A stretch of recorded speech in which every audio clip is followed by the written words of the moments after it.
আসসালামু আলাইকুম ও রহমতুল্লাহি ওবারাকাতুহু। সম্মানিত প্রিয় বন্ধুগণ, আমি এখন আপনাদের সামনে সলাতুল আওয়াবিনের নামাজ বিষয়ে আলোচনা করছি।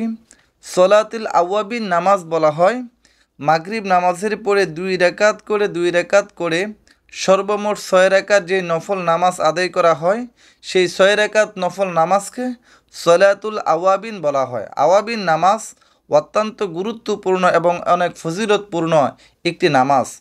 হাদিস শরীফে আসছে সুনানুত তিরমিজির 435 নম্বর হাদিস এবং সুনান ইবনে মাজার 1374 নম্বর হাদিস।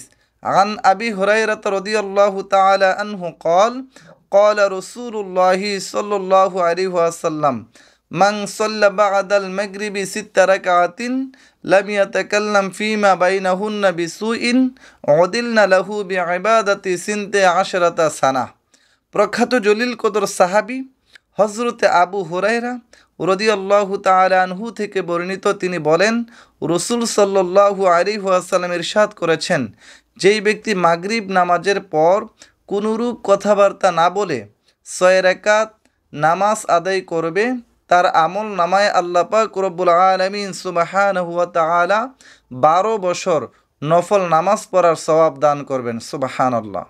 শুধু তাই নয়, তিরমিজি শরীফে আরেকটি হাদিস আসছে, আন আয়েশা রাদিয়াল্লাহু তাআলা আনহা قالت قال رسول الله صلى الله عليه وسلم উম্মুল মুমিনিন আম্মাদান হযরত আয়েশা সিদ্দিকা রাদিয়াল্লাহু তাআলা আনহা থেকে বর্ণিত, তিনি বলেন, রাসূল সাল্লাল্লাহু আলাইহি সাল্লাম ইরশাদ করেছেন, মান সাল্লা বাদাল মাগরিবি 20 রাকাতান বানাল্লাহু লাহু বাইতান ফিল জান্নাহ। আল্লাহ রসুল ইরশাদ করেছেন, যেই ব্যক্তি মাগরিব নামাজের পরে 20 রাকাত নফল নামাজ আদায় করবে, তার জন্য আল্লাহ পাক রব্বুল আলামিন জান্নাতের মধ্যে একটি প্রাসাদ নির্মাণ করে রেখেছেন। সুবহানাল্লাহ।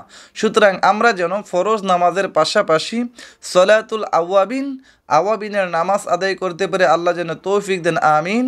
আসসালামু আলাইকুম ওয়া রাহমাতুল্লাহি ওয়া বারাকাতুহু।